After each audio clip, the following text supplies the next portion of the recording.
Deendayal publication GK by Hoshiyar Singh ji sir की निःशुल्क test series में आप सभी साथियों का स्वागत है। और राजस्थान के इतिहास का ये चौथा टॉपिक है राजपूतों की उत्पत्ति। इसलिए इससे पहले मैंने वीडियो कई सारे उपलब्ध करवा रखे हैं आप यूट्यूब पर, तो आप वीडियो की प्लेलिस्ट में जाकर देख सकते हैं। साथ ही प्लेलिस्ट की लिंक आपको नीचे डिस्क्रिप्शन बॉक्स में मिल जाएगी। पीडीएफ के लिए आप हमारा टेलीग्राम ग्रुप ज्वाइन कर सकते हैं, उसका भी लिंक नीचे डिस्क्रिप्शन बॉक्स में दे रखा है। पहला प्रश्न आपके ये है कि राजपूतों की उत्पत्ति का कवि चंद्रबरदाई ने राजपूतों की कितनी शाखाओं का वर्णन किया है। तो चंद्रबरदाई जो पृथ्वीराज रासों के रचनाकार हैं और इसने जो 36 प्रकार की जो शाखाओं का वर्णन किया है। डॉक्टर भंडारकर ने गुहिल राजपूतों की उत्पत्ति किससे होना बताया है, तो नागर ब्राह्मणों से होना उन्होंने बताया है। डॉक्टर भंडारकर जो नागर ब्राह्मण से इनकी उत्पत्ति को बताते हैं। हर्षनाथ शिलालेख में चौहानों को बताया गया है, तो हर्षनाथ का जो शिलालेख है उसमें चौहानों को सूर्यवंशी बताया गया है। डॉक्टर गौरीशंकर हीराचंद ओझा हैं और सीवी वैद्य हैं, इन्होंने राजपूतों की उत्पत्ति किससे मानी, तो इन्होंने वैदिक कार्यों से इनकी उत्पत्ति मानी है। पृथ्वीराज रासो के अनुसार जो राजपूत है उनकी उत्पत्ति कैसे हुई, तो अग्निकुंड से इनकी उत्पत्ति होती है। और पृथ्वीराज रासो चंद्रवरदाई के द्वारा लिखा गया था। भारतीय इतिहास में निम्नलिखित में से किस अवधि को राजपूत काल कहा जाता है, तो 7वीं से 12वीं शताब्दी का जो काल है वो राजपूत काल के रूप में जाना जाता है। गुहिल राजवंश ने राजपूताना के किस भाग पर शासन किया, तो गुहिल अपने सिसोदिया ये मेवाड़ पर राज किया था। सही आंसर इसका मेवाड़। किस विद्वान ने राजपूतों को सूर्यवंशी और चंद्रवंशी बताया, तो जो डॉक्टर दशरथ शर्मा है इन्होंने सूर्यवंशी और चंद्रवंशी दोनों बताए हैं। कौन से वंश की उत्पत्ति अग्निकुंड से नहीं हुई है, तो इसमें से प्रतिहार, परमार, चालुक्य, चौहान। तो इसमें से देखो सिसोदिया नाम नहीं आया, तो परमार है, चौहान है, चालुक्य है और एक प्रतिहार है, तो सिसोदिया इसका आंसर हो जाएगा। कनिंगम का जो ब्रॉन्ज गुर्जर ताम्रपत्र है, इसके आधार पर राजपूतों के यूची जाति को वंशज बताते हुए इसका संबंध किस जाति से है, तो कनिंगम के अनुसार ये कुषाण जाति से संबंधित है। राजपूतों की विदेशी उत्पत्ति का मत सर्वप्रथम कर्नल जेम्स टोड ने प्रतिपादित किया और इस मत का खंडन किस विद्वान ने किया था, तो ये गौरीशंकर हीराचंद ओझा ने किया था। कि निम्नलिखित में से किस विद्वान ने अग्निकुंड की उत्पत्ति का सिद्धांत का खंडन किया है, तो वो है एक तो डॉक्टर दशरथ शर्मा है, एक आप ईश्वरी प्रसाद है और एक डॉक्टर गौरीशंकर ओझा है। इन तीनों ने ही जो इस अग्निकुंड मत का जो सिद्धांत दिया था उसका खंडन किया है। अगला प्रश्न देखते हैं हम इसमें। देखो इसको हम वापस समझ लेते हैं। डॉक्टर गौरीशंकर हीराचंद ओझा लिखते हैं कि पृथ्वीराज रासो का सारा लेकर जो विद्वान इन चार राजपूत वंशों को अग्निवंशी मानते हैं, या तो धर्म उनकी हठधर्मिता है, ठीक है, यह उनकी हठधर्मिता है। तो डॉक्टर दशरथ शर्मा और डॉक्टर ईश्वरी प्रसाद ने अग्निकुंड के सिद्धांत की कल्पना को कल्पना मानते हुए इसका खंडन किया है। मनुस्मृति के अनुसार राजपूतों की उत्पत्ति ब्रह्म या फिर वैदिक कार्यों से मानी गई है। 14वां क्वेश्चन है, राजस्थान के जो राज्य हैं और विभिन्न राजवंश हैं उनको कौन सा विकल्प सही सम्मिलित नहीं वो बताना है। तो शाकंभरी के चौहान है, सभी को पता है, और शाहपुरा के गुहिल है और प्रतापगढ़ के भी गुहिल है। ये सिरोही के हाड़ा नहीं है, सिरोही के तो देवड़ा है, और हाड़ा जो आपके बूंदी में देखने को मिलते हैं, कोटा बूंदी वाले। 15 नंबर क्वेश्चन है कि किस क्षेत्र को प्राचीन काल में खेराड़ प्रदेश के नाम से जाना जाता था। तो खेराड़ तो अपना जहांजपुर बिलवड़ा वाला क्षेत्र है, इसको खेराड़ प्रदेश के नाम से जाना जाता था।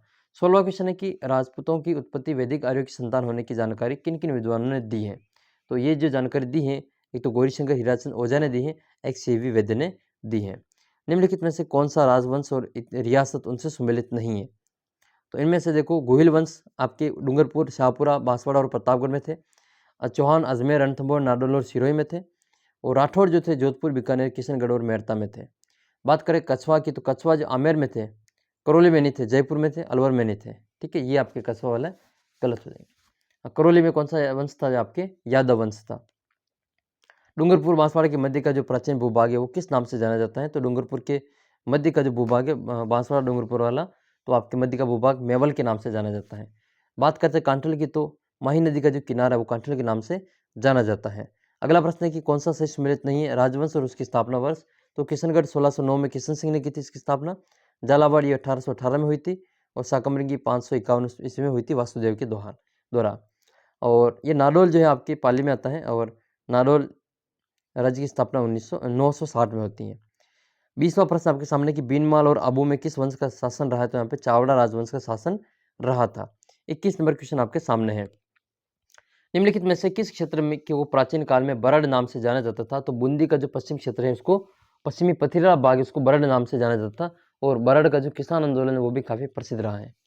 चौहान शासकों का शासनकाल किस स्थान पर नहीं था। तो सांबर में था, हाड़ौती में था और सिरोही में था, लेकिन धौलपुर में जाट वंश ने शासन किया था, इसलिए इसका आंसर हो जाएगा धौलपुर। किस शिलालेख के अनुसार कहा गया है कि राजपूतों की उत्पत्ति ब्राह्मणों से हुई है? तो राजपूतों की उत्पत्ति ब्राह्मणों से होना ये बिजुलिया का शिलालेख बताता है। अगला प्रश्न 24 नंबर, आबू पर्वत शिलालेख जो 1285 ईस्वी का है, गोहिल वंशी राजपूतों की उत्पत्ति किससे बताई गई है? तो ये बताई गई आपके रघुकुल से। किससे बताई गई है? रघुकुल से।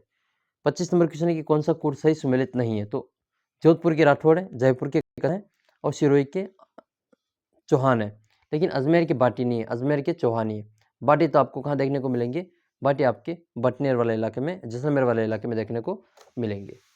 अगला प्रश्न है 26 नंबर, गुर्जर प्रतिहार शासक का नाम किस नाम से जाना जाता है? तो गुर्जर प्रतिहार शासक को अग्निकुंडी राजपूत के नाम से भी जाना जाता है। ये सिद्धांत किसने दिया था?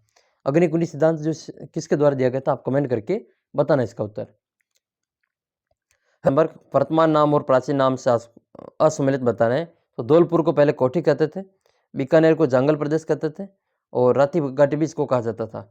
जोधपुर को मरुभूमि के नाम से जाना जाता था। जबकि नगरी है, इसका नाम दीर्घवती नहीं है। दीर्घवती तो डीग का प्राचीन नाम है, जबकि नगरी का प्राचीन नाम आपको मध्यमी का देखने को मिलता है। अगला प्रश्न है 28 नंबर, निम्नलिखित में से एक कौन सा सुमेलित नहीं है?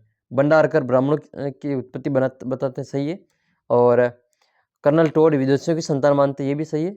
डॉक्टर दशरथ शर्मा सूर्यवंशी और चंद्रवंशी मानते, ये भी सही है। पंडित गौरीशंकर हीराचंद ओझा है, इनको हूणों की संतान नहीं मानते। पंडित गौरीशंकर हीराचंद ओझा है, इनके अनुसार राजपूतों को भारतीय आर्यों का क्षत्रिय वर्ण की संतान मानते हैं। बात करते हैं 29 नंबर क्वेश्चन की कि आमेर में कछवा वंश की स्थापना दुले राय, जिसको हम तेज करण भी कहते हैं, इसने कब की थी? तो 1137 ईस्वी में इसकी स्थापना की थी, आमेर की स्थापना, आमेर में कछवा राजवंश की स्थापना।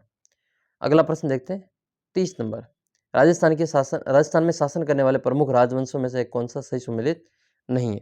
देखो, मारवाड़ के थे प्रतिहार और राठौर सही है, तो मेवाड़ में गुहिल सिसोदिया सही है, आमेर में कछवा सही है।